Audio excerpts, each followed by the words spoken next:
Hello friends, હવે આગળના ઉદાહરણ તરફ જઈએ.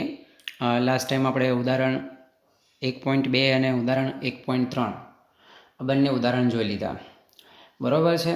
હવે ઉદાહરણ 1.4 પર આપણે જઈએ. જો આ ઉદાહરણ આપણને શું કહે છે, બે બિંદુવત વિદ્યુત ભારો વચ્ચેના સ્થિત વિદ્યુતબળ માટેનો કુલમનો નિયમ અને બે સ્થિર બિંદુવત દળો વચ્ચેનો ગુરુત્વબળ માટેનો ન્યૂટનનો નિયમ એ બંનેના આધાર વિદ્યુતભારો અથવા દળો વચ્ચેના અંતરના વ્યસ્ત વર્ગ પર છે. જો મિત્રો, આ તો શું કહે છે, ખાલી આ નિયમ આપણે ભણી ગયા કે વીજભારોનો નિયમ એટલે કે વિદ્યુત બળ અને દળોનો નિયમ એટલે કે ગુરુત્વ બળ. આ બંને જે એટલે કે ન્યૂટનનો નિયમ, આ બંને જે છે એ બંને અંતરના વર્ગના વ્યસ્ત પ્રમાણમાં હોય છે, બરાબર. પ્રશ્ન અહીંયાથી શરૂઆત થાય છે. જુઓ ક્વેશ્ચન એ, એમાં બી પહેલા નંબરનો પ્રશ્ન, ઇલેક્ટ્રોન અને પ્રોટોન. અને બીજા નંબરનો પ્રશ્ન, બે પ્રોટોન વચ્ચે લાગતા બળોના માનના ગુણોત્તર પરથી તેમની પ્રબળતાની સરખામણી કરો.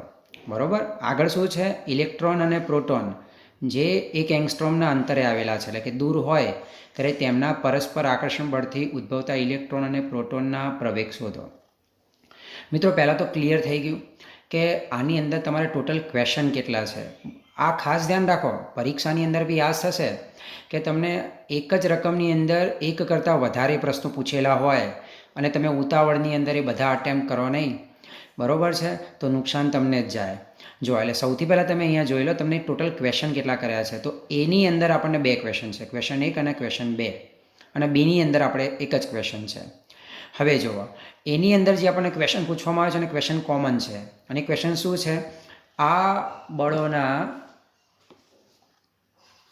માનના ગુણોત્તર પરથી તેમની પ્રબળતાની સરખામણી કરો. બરાબર. ટૂંકમાં આપણે સૌથી પહેલાં આ બંને કણો ઇલેક્ટ્રોન ને પ્રોટોન અને બે પ્રોટોન બંને માટે આપણે બળનો ગુણોત્તર શોધવાનો છે. કયું કયું બળ લેવાનું છે, તો ગુરુત્વાકર્ષી બળ અને વિદ્યુત બળ, બરાબર છે, એમનો ગુણોત્તર લઈશું અને કયું બળ વધારે પ્રબળ છે એ દર્શાવવાનું છે. તો પહેલાં આપણે એના ઉપર જઈએ, બરાબર. તો આપણો જે પહેલો ક્વેશ્ચન છે એ પહેલા ક્વેશ્ચન પર આપણે જઈએ. ક્વેશ્ચન નંબર એ,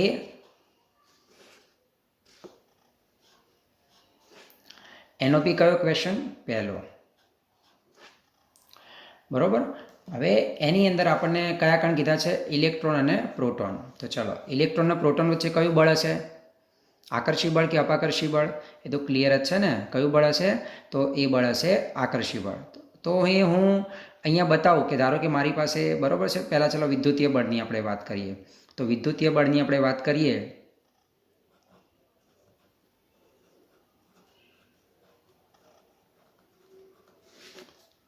તો વિદ્યુત બળ આપણી પાસે કેટલું હશે, તો વિદ્યુત બળનું સૂત્ર શું હશે, એફ, અને આપણે ઈ ફોર ઇલેક્ટ્રિક એટલે કે વિદ્યુત આવી જશે. માનાંકન લઈ લઈએ સીધો. નિયમ શું છે, કે Q1 Q2 અપોન R². બધાને ખબર જ હશે કે ચલો વિદ્યુતીય બળનું સૂત્ર શું, તો Fe ઇઝ ઇક્વલ ટુ કે Q1 Q2 અપોન R². અને ન્યૂટનનો નિયમ એટલે કે ગુરુત્વાકર્ષી બળનું સૂત્ર શું, તો G m1 m2 upon R². ટૂંકમાં આ બંને સૂત્રને આપણે ઉપયોગમાં લેવાના છે, બરાબર.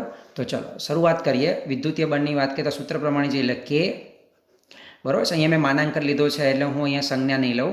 Q1ની જગ્યાએ ઇલેક્ટ્રોનનો ઈ લઈ લઈશું, Q2 માટે બી પ્રોટોનનો ઈ લઈ લઈશું, અને બંને વચ્ચે અંતર શું આવશે, R².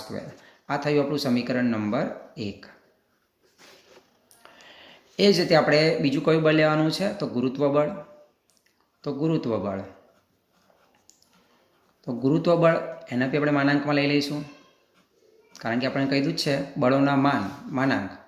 તો આ સૂત્ર પરથી જઈશું તો G ગુરુત્વાકર્ષીય અચળાંક, m1ની જગ્યાએ ઇલેક્ટ્રોનનું દળ me, m2ની જગ્યાએ પ્રોટોનનું દળ mp અપોન અહીંયા શું આવશે, R² આવશે.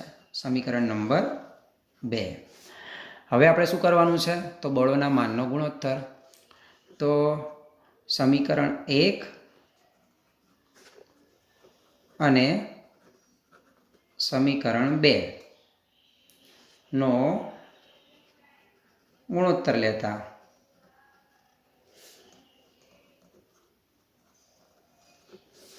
તો આપણે આ ગુણોત્તર લઈએ તો એ ગુણોત્તર આપણી પાસે કેટલો આવશે જુઓ, FE अपॉन FG। બરોબર। હવે સૂત્ર શું બનશે, જો તમે આની સાથે આનો ગુણોત્તર લેશો એટલે અંતર તો અચળ છે એટલે r સ્ક્વેર ઉડી જશે, તો અહીંયા વધશે શું કે E square upon G MP into ME। બરોબર છે। જો મિત્રો ઘણા બધા કેની જગ્યાએ 1/4πε0 પણ મૂકીને દાખલો ગણતા હોય છે, બરાબર। તો તમે એ મૂકીને બી દાખલો ગણી શકો। ટૂંકમાં કેની જગ્યાએ 1/4πε0 પણ મૂકી શકાય, બરાબર।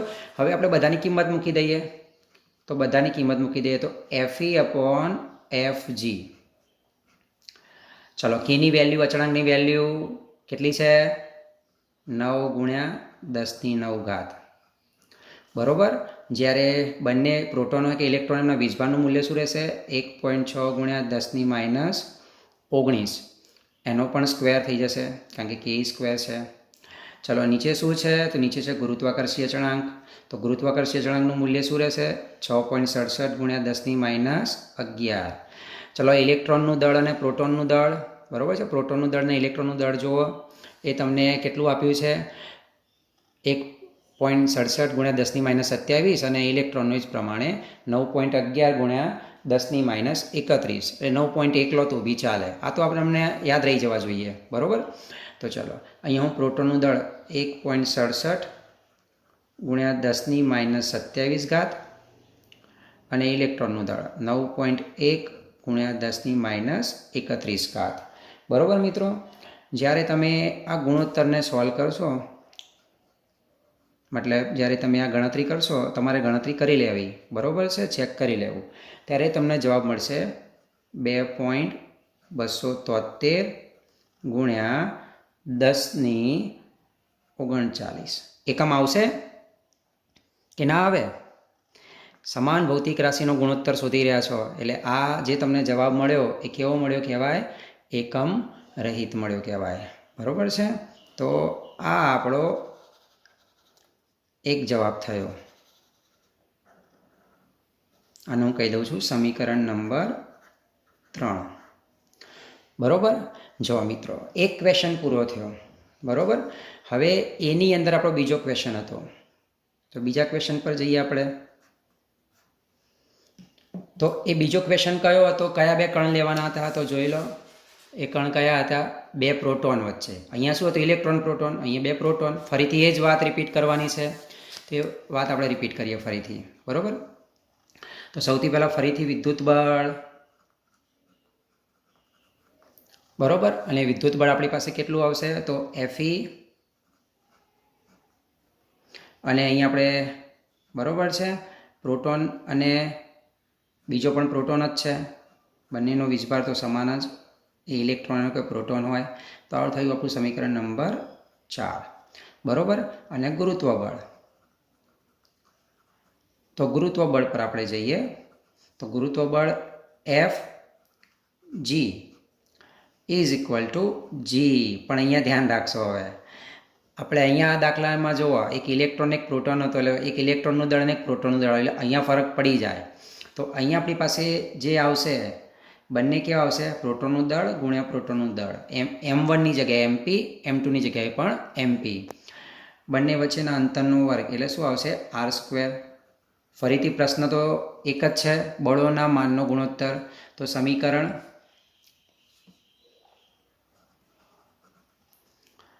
4 અને 5નો ગુણોત્તર લેતા, તો સમીકરણ 4 અને 5નો આપણે ગુણોત્તર લઈએ તો ફરીથી એ જ,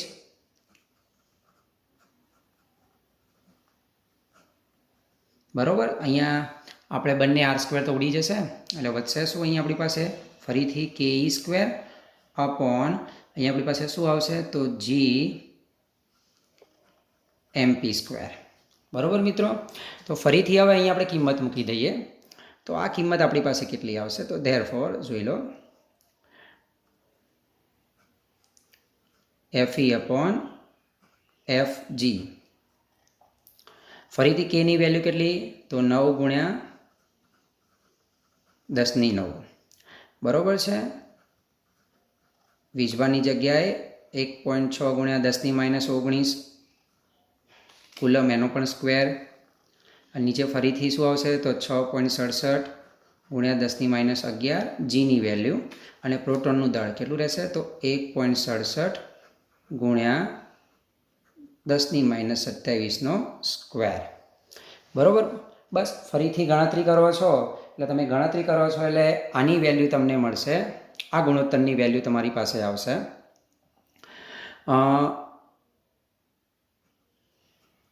ચલો અહીંયા લખો છો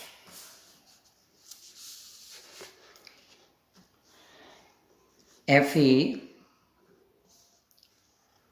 upon Fg is equal to, આ વેલ્યુ તમારી પાસે આવશે 1.238 ગુણ્યા 10⁻36. બરાબર. તો આપણી પાસે આ બીજું એક પરિણામ આવી ગયું છે. અને બીજું પરિણામ તમે જોઈ શકો છો કે આ પણ એકમ રહિત જ રહેશે. આ થયું આપણે સમીકરણ નંબર 6. તો મિત્રો ક્વેશ્ચન હજી પૂરો ક્યાં થયો છે? જુઓ શું કીધું છે, બળોના માનના ગુણોત્તર પરથી તેમની પ્રબળતા, મતલબ કયું બળ વધારે છે. તો બંને પરિણામ પરથી જોઈ શકાય છે ને કે સમીકરણ 3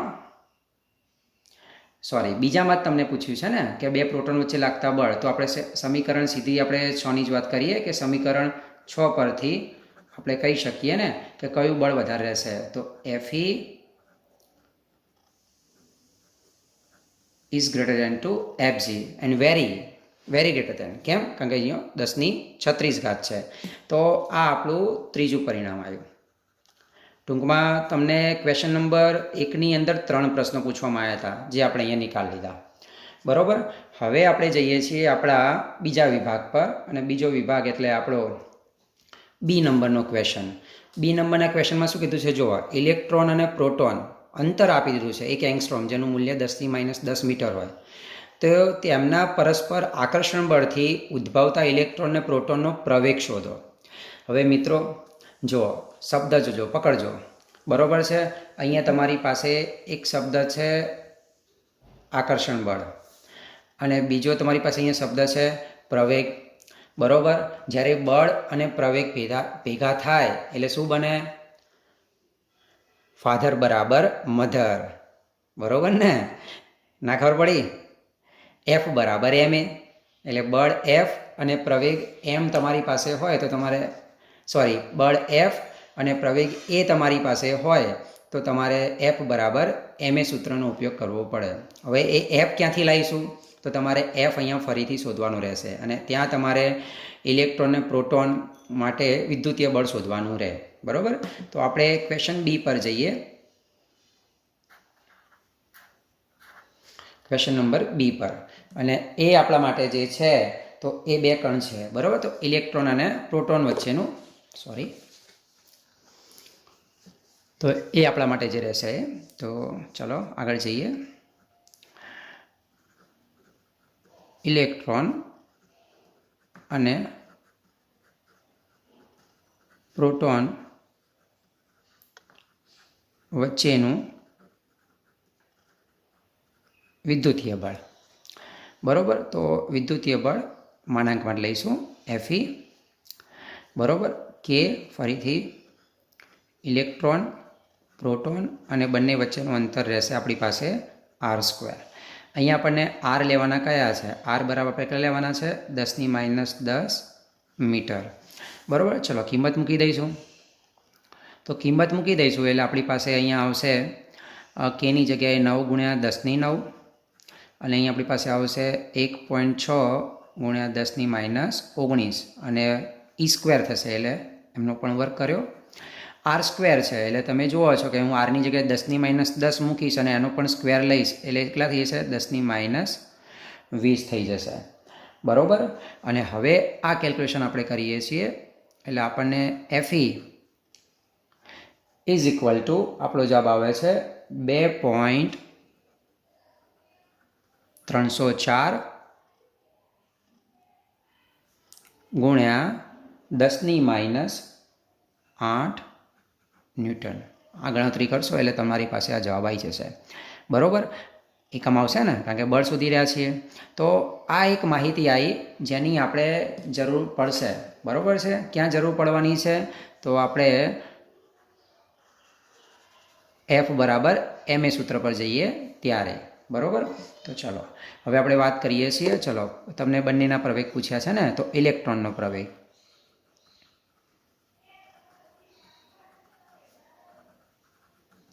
આપણે ઇલેક્ટ્રોનનો પ્રવેગ શોધવો છે. સૂત્ર લગાવી દઈશું કે F = ma. બરાબર, તો ઇલેક્ટ્રોનની વાત થાય છે એટલે અહીંયા આપણી પાસે શું આવશે? તો ઇલેક્ટ્રોનનું દળ આવશે અને ઇલેક્ટ્રોનનો પ્રવેગ આવશે. ચલો, તો ધેરફોર આપણે અહીંયા કિંમત પર જતા રહીએ. Fe અપોન અહીંયા આપણી પાસે શું આવશે? me આવી જશે. બરાબર, અને કિંમત મૂકી દઈશું આપણે. એટલે આપણી પાસે જે બળ આવ્યું છે કેટલું છે? 2.304 ગુણ્યા 10⁻8 અને એમઈની જગ્યાએ આપણે મૂકી દઈશું 9.1 ગુણ્યા 10⁻31. તો આના પરથી તમને ઇલેક્ટ્રોનનો પ્રવેગ મળી ગયો અને ઇલેક્ટ્રોનનો પ્રવેગ તમને મળશે 2.532 ગુણ્યા 10⁻22. ચલો, પ્રવેગનો એકમ શું આવશે? તો પ્રવેગનો એકમ આપણી પાસે આવશે મીટર/સેકન્ડ². બરાબર, એ જ રીતે આપણે પ્રોટોનનો પ્રવેગ શોધી કાઢીએ. તો પ્રોટોનનો પ્રવેગ, તો ફરીથી સૂત્ર એ જ F = ma. પણ અહીંયા તમે કોની વાત કરો છો? પ્રોટોનની. તો અહીંયા દળ પણ પ્રોટોનનું આવશે, પ્રવેગ પણ પ્રોટોનનો આવશે. તો આપણે અહીંયા જઈએ તો આપણી પાસે પ્રોટોનનો પ્રવેગ AP = શું બની જશે? તો Fe/mp. તો અહીંયા આપણી પાસે Fe કેટલો આવ્યો છે? 2.304 ગુણ્યા 10⁻8 અને અહીંયા આપણી પાસે mp તરીકે શું લઈશું? તો પ્રોટોનનું દળ કેટલું હશે? 1.67 ગુણ્યા 10⁻27 kg.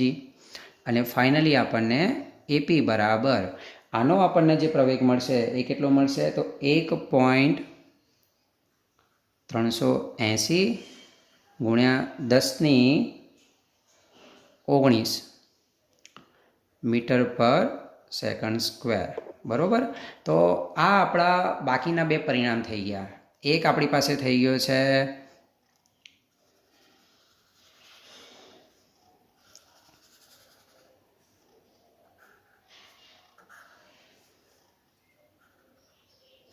મિત્રો, મેં જે કમ્પ્લીટ આ સ્કાય બ્લુ કલરથી બોક્સ બનાવ્યા છે ને, આપણા એટલા પ્રશ્નો હતા. બરાબર છે, તો ફરીથી એકવાર આપણે જુઓ, આખા ક્વેશ્ચન પર ફરીથી જતા રહીએ. ક્વેશ્ચન લાંબો છે પણ અઘરો નથી, કારણ કે તમારે શું ધ્યાન રાખવાનું છે? આ બે બળના સૂત્રો છે. બરાબર છે, એ ધ્યાનમાં હશે તો કોઈ વાંધો નહીં હોય. તો સૌથી પહેલાં આપણે શું કર્યું? તો સૌથી પહેલાં આપણે ઇલેક્ટ્રોન અને પ્રોટોન માટે વિદ્યુતીય બળ અને ગુરુત્વાકર્ષી બળ શોધી કાઢ્યું. બરાબર છે, એમનો ગુણોત્તર લઈ લીધો, જે આપણો જવાબ પર આવી ગયો. બરાબર, પછી બીજા ક્વેશ્ચનમાં આપણે શું કર્યું? તો બે પ્રોટોન વચ્ચેની વાત કરી. તો બે પ્રોટોન પર આપણે ગયા. બે પ્રોટોન માટે ફરીથી વિદ્યુતીય બળ અને ગુરુત્વાકર્ષી બળનું સૂત્ર લગાવ્યું, એમનો ગુણોત્તર શોધી કાઢ્યો. તો એનો જવાબ આપણી પાસે, બરાબર છે, એ આપણી પાસે આવી ગયો. અને બંનેમાંથી પ્રબળ, બીજા ક્વેશ્ચનમાં એવું પૂછવામાં આવ્યું હતું કે પ્રબળ કોણ છે? તો આપણે જોઈ શકીએ છીએ ગુણોત્તરમાં વિદ્યુતીય બળ ગુરુત્વાકર્ષી બળ કરતાં ખૂબ જ વધારે થઈ જશે. બરાબર, હા. હવે પછી બીજો જે ક્વેશ્ચન હતો બી નંબરનો ક્વેશ્ચન, એ બી નંબરના ક્વેશ્ચનમાં આપણને આર આપી દીધો હતો અને આપણને બંને ઇલેક્ટ્રોન અને પ્રોટોનના પ્રવેગ શોધવાના કીધા હતા બળ પરથી. તો આપણે ફરીથી શું કર્યું? તો વિદ્યુતીય બળ શોધી કાઢ્યું. બરાબર, અને વિદ્યુતીય બળ શોધ્યા બાદ આપણે F બરાબર ma સૂત્ર ઇલેક્ટ્રોન અને પ્રોટોન બંને માટે આપણે અલગ અલગ લખીને બંનેના અલગ અલગ જવાબ લઈ લીધા. તો આ દાખલાનું આ પરિણામ છે. બરાબર, એક બે વાર ખાલી પહેલાં મંથન કરી લેવું, આ દાખલાનું ચિંતન કરી લેવું કે તમારે કઈ રીતે આ દાખલામાં આગળ જવું છે, કઈ રીતે આનું સૂત્ર એપ્લિકેબલ કરવાનું છે, તો તમને થોડી સરળતા રહેશે. બરાબર છે, PDF ફાઇલ તો હું મૂકું જ છું, એ છતાં બી જો સ્ક્રીનશોટ નીકાળવાનો છે તો 2 મિનિટ તમારું કામ થોડું સરળ કરી દો.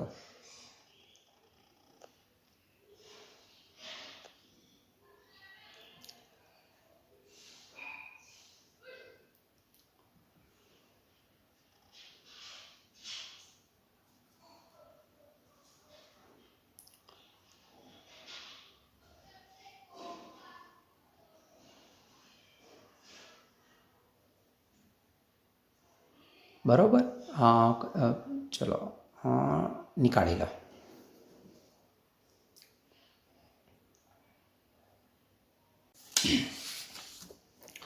જો મિત્રો એના પછીનો દાખલો ઉદાહરણ 1.5. તમે એની રકમ જ જુઓ. બરાબર, રકમ જોઈને તમે લોકો ગભરાઈ જશો, પણ આ સૌથી સરળમાં સરળ દાખલો છે.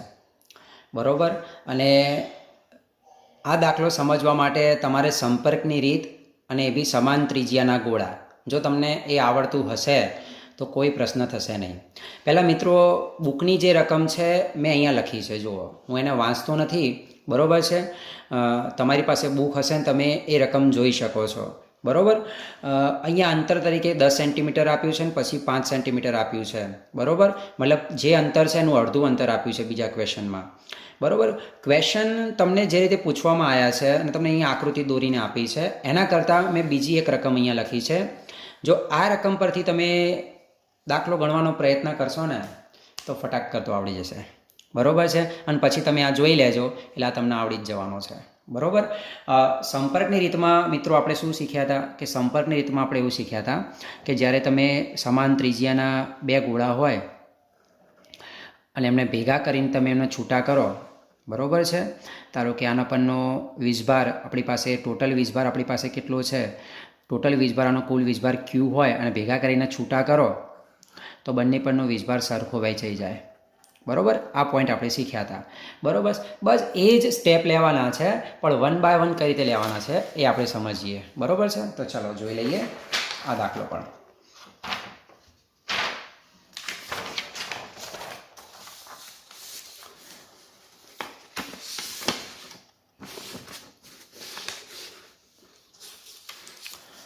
જો દાખલોમાં સૌથી પહેલાં તમને કેટલા ગોળાની વાત થાય છે, બરાબર છે. બુકની રકમ, જે ઉદાહરણની રકમ છે એ રકમ તમે અને આ રકમની કમ્પેરિઝન કરશો તો લગભગ સરખું જ છે. જો ટોટલ પહેલાં તો તમે લોકો અહીંયા અલગ અલગ ફોન્ટ જોઈ લો, એટલે કે એની છે ને A, B, C કેટલા આપ્યા છે જુઓ ગોળા.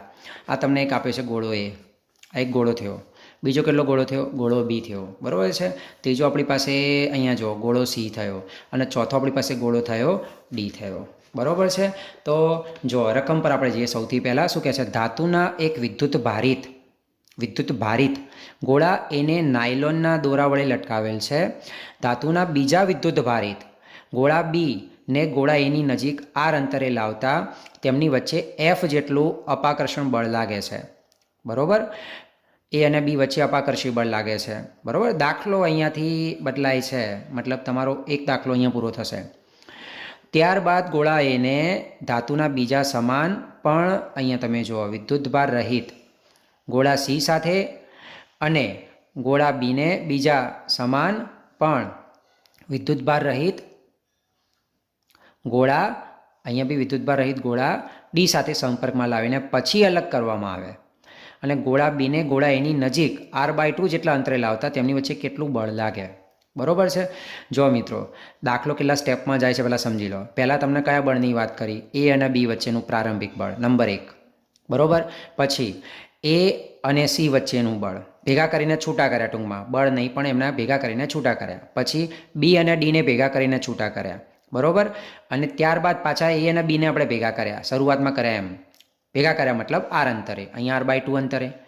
તો બે બળ મળશે, એક બળ F અહીંયા મળશે અને બીજું બળ F અહીંયા મળશે, મતલબ બંનેની સરખામણી કરવાની છે. બરાબર, તો જોઈ લઈએ. ચલો કે શરૂઆતમાં આપણને શું કીધું? તો પહેલું સ્ટેપ લઈ લઉં.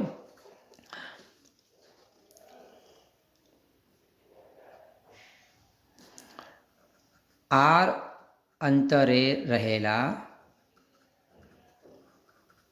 ગોળા A અને ગોળા B માટે. બરાબર, તો આપણી પાસે સમજી લો કે આ ગોળો A છે અને આપણી પાસે આ ગોળો B છે. બરાબર, તો ગોળો A અને ગોળો B એમની પરના જે વીજભારની વાત થાય છે તો એ બંને સમાન જ છે. આનો વીજભાર Q લઈ લઈએ, આનો વીજભાર Q લઈ લઈએ અને બંને વચ્ચે અંતર લઈ લઈએ R. તો અહીંયા હું કુલમનો નિયમ લગાવીશ તો મારી પાસે Fનું સૂત્ર શું બનશે? તો F = K Q1 Q2 / R². Q1ની જગ્યાએ Q, Q2ની જગ્યાએ પણ Q એટલે KQ² / R². બરાબર, આ થશે આપણું સમીકરણ નંબર 1. બરાબર, ચલો હવે શું કર્યું છે તો રકમમાં તમે જુઓ, રકમમાં હવે શું કર્યું છે, એને બીજા સમાન પણ વિદ્યુતભાર રહિત ગોળા C સાથે અને બીને બીજા સમાન પણ વિદ્યુતભાર રહિત ગોળા Dના સંપર્કમાં લાવીને અલગ કર્યા. તો બરાબર, A અને Cને સંપર્કમાં લાવ્યા બાદ છૂટા કરતા. હવે અહીંયા તમે જુઓ, આપણી પાસે આ ગોળો A જેના પરનો વીજભાર કેટલો Q અને બીજો સમાન ગોળો જ છે ગોળો C, એના પર વીજભાર કેટલો હતો 0. કેમ? વિદ્યુતભાર રહિત. તો કુલ વીજભાર કેટલો થશે? Q થઈ જશે ને, Q + 0 તો Q થઈ જશે. આમને ભેગા કર્યા પછી આપણે શું કર્યું તો છૂટા કરી દીધા. એટલે આપણે ધારો કે સમજી લો કે મેં આ ગોળા એને અહીંયા દર્શાવ્યો અને ગોળા Cને મેં અહીંયા દર્શાવ્યો. બરાબર, તો A અને આપણી પાસે આ C છે. તો હવે ભેગા કર્યા બાદ છૂટા કરીએ તો ટોટલ વીજભાર આપણે શું સમજ્યા હતા કે કુલ વીજભાર જે હોય, કુલ વીજભાર કેટલો થશે આનો જુઓ, કુલ વીજભાર, તો એ કુલ વીજભાર આપણી પાસે હશે Q + 0 બરાબર કેટલો થશે Q.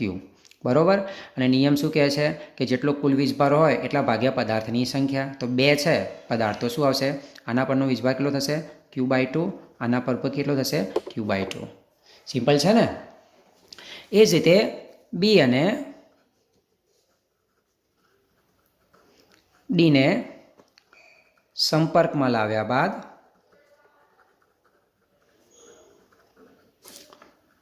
છૂટા કરતા. તો ફરીથી એ જ મેથડ, ગોળો B અને બીજો આપણે મૂકી દઈએ ગોળો D. ફરીથી એ જ વાત, ગોળા B પર વીજભાર કેટલો છે આપણી પાસે Q વીજભાર, D વિદ્યુતભાર રહિત છે એટલે 0, એટલે ટોટલ કેટલો થશે પાછો Q + 0 = Q. અને ભેગા કરીને છૂટા કરી દઈએ તો કુલ વીજભાર ભાગ્યા સંખ્યા પદાર્થની. તો આપણી પાસે કુલ વીજભાર ભાગ્યા પદાર્થની આપણે સંખ્યા લઈ લઈએ તો D ગોળો અને B ગોળો, તો આના પર બી કેટલો હશે Q/2. બરાબર, જો હવે લાસ્ટ સ્ટેપ આવ્યું આ દાખલાનું. હવે શું હતું રકમમાં જુઓ, આટલે સુધી આપણે પહોંચ્યા. હવે B અને A ને નજીક લાયા, કેટલા અંતરે R/2. હવે કેટલું બળ છે આપણે જોવાનું છે. બરાબર, તો ચલો ફરીથી આગળ જઈએ અને આગળ જઈને ફરીથી આપણે શું કહીશું તો R/2 અંતરે રહેલા ગોળા A અને ગોળા B માટે. તો ત્યાં જે આપણે બળ લઈ રહ્યા છીએ, પણ હવે જો હું અહીંયા ફરીથી આકૃતિ દોરું છું અને અહીંયા આપણી પાસે ગોળા A અને ગોળા B, આ બંને પરનો વીજભાર કેટલો છે Q/2, અહીંયા બી કેટલો આવશે Q/2. અંતર કેટલું આવશે બંને વચ્ચેનું R/2. બરાબર, હવે અહીંયા હું જે બળ લખું છું તો F' નવું બળ લખું છું. Q1ની જગ્યાએ શું આવશે Q/2, Q2ની જગ્યાએ પણ શું આવશે Q/2, અને હવે R² જગ્યાએ શું આવશે તો R/2 સ્ક્વેર શું થશે R²/4 થશે. હવે મિત્રો જુઓ, આ 4 અને આ બી શું થશે Q²/4 થઈ જશે ને, એટલે આ શું થશે કેન્સલ થઈ જશે. તો આ તમને કેટલું મળશે જુઓ KQ²/R². બરાબર ને. હવે KQ²/R² તો કેટલું હતું તો તમે જુઓ F હતો, એનો મતલબ તમને અહીંયા જે બળ મળશે F' = એ તમને કેટલું મળશે F બરાબર જ મળશે. બરાબર છે, આપણે સમીકરણ 1ની અહીંયા મદદ લીધી છે.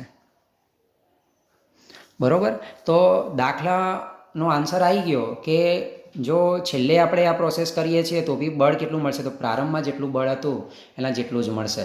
બરાબર, આનો બી સ્ક્રીનશોટ નીકાળી લો. હું પેલી બીજી એક રકમ છે આની સાથે એડ કરવાનો પ્રયત્ન કરું છું, તો તમે એ પણ લઈ લેજો. બરાબર છે, શક્ય હોય તો એ રકમ અહીંયા હું આની સાથે લઈ લઉં છું. બરાબર,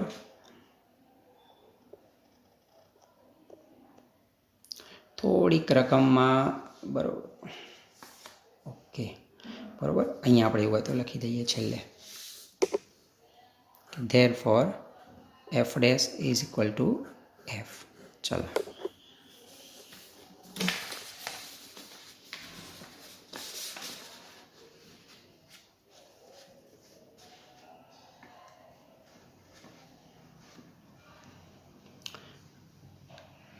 स्क्रीनशॉट निकाल लेजो मित्रों.